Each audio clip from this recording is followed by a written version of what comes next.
So, this was a fun time-lapse experiment.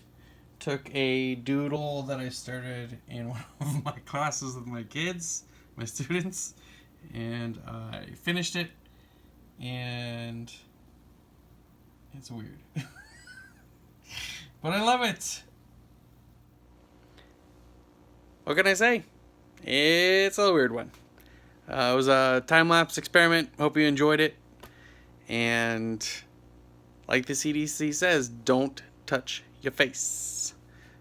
And apparently my pizza guy says that too.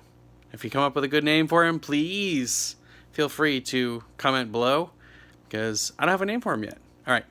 Peace.